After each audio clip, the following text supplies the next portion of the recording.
Students, today we will discuss about the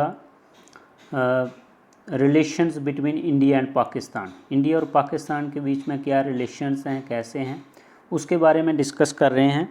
और ये हमारा पॉलिटिकल साइंस का 12th का चैप्टर है 5 कंटेम्प्रेरी साउथ एशिया, जिसकी वीडियो मैं आपको पार्ट 2 में बता चुका हूँ, डेमोक्रेसी एंड डिक्टेटरशिप इन पाकिस्तान।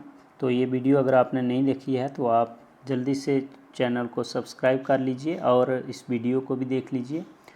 तो let us start India and Pakistan का रिलेशंस। तो इंडिया और Pakistan the two countries have common history and culture heritage. जो आप जानते हैं, इंडिया और पाकिस्तान का कॉमन कल्चर और कॉमन हिस्ट्री रही है।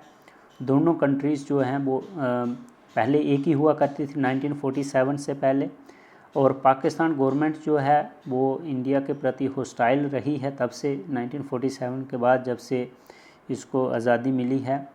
और जो स्टोरी जो है both the countries is vast, जो बहुत बड़ी है और थोड़ी सी प्रेजुडिसेस है, ये जो प्री कंसीव्ड ओपिनियन पर है एंड इमोशंस पे है। तो सबसे पहले हम कश्मीर डिस्प्यूट की बात करेंगे, क्योंकि इसके बीच जो रिलेशन जो हैं बोथ द कंट्रीज़, दोनों कंट्रियों के बीच में, वो कश्मीर डिस्प्यूट पे बहुत जो हैं वो मुतअस्सर करते हैं। जैसे आफ्टर द पार्टीशन, जब इंडिया की पार्टीशन हो गई, the two countries got embroiled, means conflicted over the fate of Kashmir. दोनों कंट्रीज़ जो हैं वो जब से आज़ाद हुए हैं तो कश्मीर इशू पे जो इंडिया का विभाजन हुआ था, दोनों कंट्रियों को वो कश्मीर इशू पे वो ये दोनों लड़ते रहे। Wars between India and Pakistan in 1947 to 48 हुई एंड 1965 में भी वार हुई। Fail to settle the matter, लेकिन ये मैटर जो था वो सेटल नहीं हुआ। तो कश्मीर इशू पे भी मैंने एक वीडियो बनाई हुई है, कश्मीर इशू पे भी आप देख सकते हैं कि व्हाट इज़ कश्मीर इशू, उसमें मैंने पूरा एक्सप्लेन किया हुआ है। तो इसके डिस्क्रिप्शन में दोनों वीडियो के इसके डिस्क्रिप्शन बॉक्स में डाल दूँगा, इसके लिंक डाल दूँगा।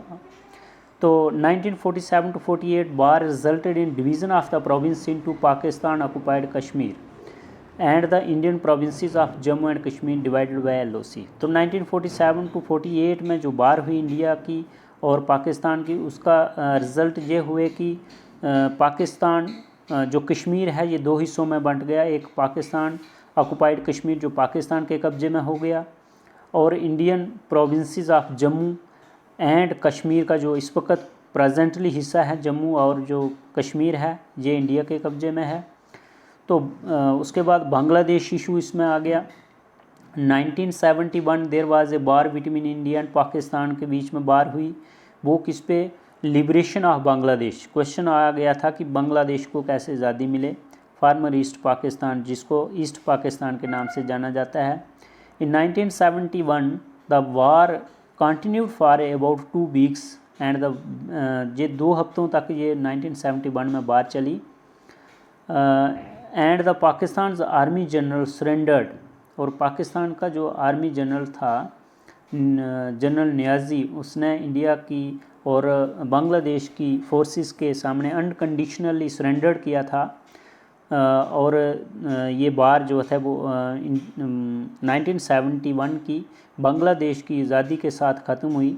The Shimla agreement helped in the normalization of relations between the two countries. उसके बाद क्या हुआ? उसके बाद शिमला एग्रीमेंट जो है वो हुआ। तो शिमला एग्रीमेंट जो था, इसके लिए मैं अलग से वीडियो बनाऊंगा, तो इसमें आपको बताऊंगा कि शिमला एग्रीमेंट क्या है। तो ये शिमला एग्रीमेंट जो था वो इसका हुआ। Agreement help in the normal, उससे थोड़े से रिलेशन जो हैं वो नॉर्मल हुए इंडिया और पाकिस्तान के। फिर है conflict over Siachen glacier. Siachen glacier जो है उस पे भी कॉन्फ्लिक्ट जो है, लड़ाई जो है वो इंडिया और पाकिस्तान की हो चुकी है।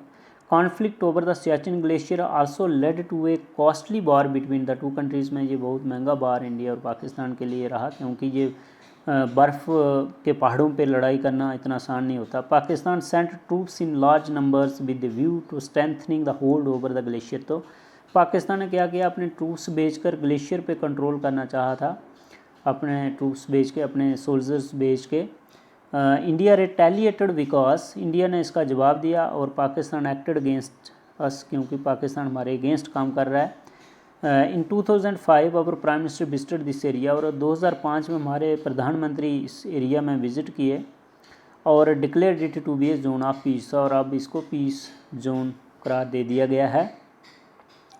उसके बाद है arms race. Arms race between the two countries assumed a new character, with both states acquiring nuclear weapons and missiles to deliver such arms against each other in the 1990s।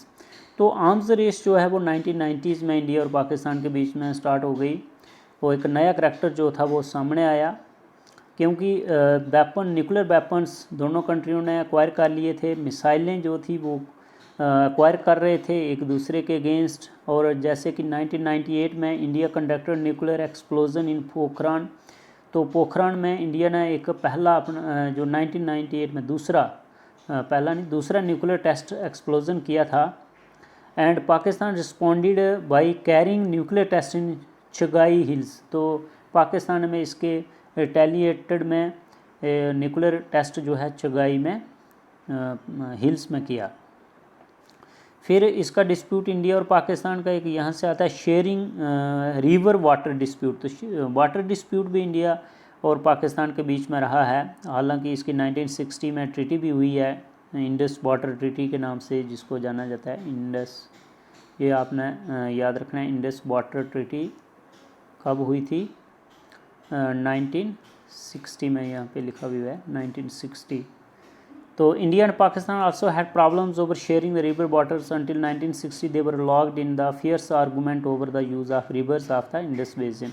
तो Indus basin का जो पानी है, जो 1960 की treaty के तहत इसको मिलाया गया है कि ये ज़्यादातर पाकिस्तान में जाएगा और बाकी जो है वो इंडिया में रहेगा, और ज़्यादा कुछ हिस्सा जो है इसका वाटर का पाकिस्तान में जाएगा। तो उसके बाद प्राइम मिनिस्टर वाजपेयी ने क्या किया? Try to improve bilateral relation, दोनों कंट्रियों के बीच में रिलेशंस को मजबूत करने की कोशिश की। Pakistan bye undertaking the bus यात्रा टू लाहौर, और बस यात्रा लाहौर में स्टार्ट की, signing the Lahore declaration sign करके। But India received in return, वो मिला इंडिया को इसके बदले में क्या मिला? करगिल इंट्रूजन मिला, कि करगिल में जो पाकिस्तान सोल्जर्स थे, जो ट्रूप्स थे, वो कब्जा कर गए थे और इंडिया ने उनको बाद में हटाया। अनडिक्लेयर्ड वॉर बिटवीन इंडिया और पाकिस्तान के बीच में हुई है। अदर इश्यूज़ भी हैं।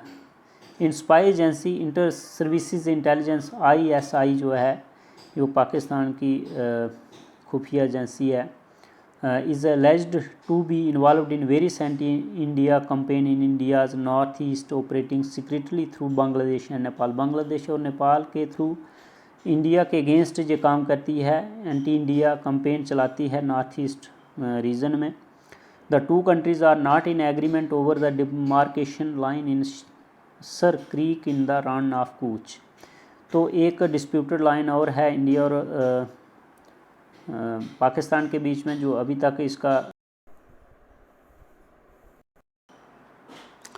एरियाज़ ऑफ एग्रीमेंट क्या है इंडिया और पाकिस्तान के बीच में। Both the countries have agreed to start a bus service between Amritsar and Lahore and to religious places such as Nankana Sahib, जो बर्थ प्लेस है गुरु नानक देव की पाकिस्तान में। तो वहाँ पे पिछले साल दोनों कंट्रीज़ एग्री हो गई और बस सर्विस जो है अमृतसर और लाहौर के बीच में रिलीजियस प्लेसेस के बीच में स्टार्ट की गई इंडिया द्वारा। और दूसरा जो सार्क नेशंस हैं इंक्लूडिंग पाकिस्तान, क्योंकि मेंबर है सार्क नेशंस का, तो signed the south Asian free trade agreement. तो इन्होंने साफ्टा जो है इसको साइन किया हुआ है दोनों कंट्रीज़, इंक्लूडिंग 7 अदर कंट्रीज़, दूसरी कंट्रीज़ भी हैं इसमें, जैसे मालदीव है, पाकिस्तान है, श्रीलंका है, भूटान है, इंडिया है, तो आजकल अफ़गानिस्तान भी इसका मेंबर है। तो in September 2006 the two countries reached agreement on instituting a joint anti terror mechanism and resume the comprehensive dialogue. तो 2006 में भी दोनों कंट्रीज़ इस एग्रीमेंट पे पहुंची थी कि वो एंटी टेरर मैकेनिज़्म जो है, क्योंकि पाकिस्तान भी टेररिज्म से प्रभावित है, इन्फेक्टेड है, और इंडिया तो है ही।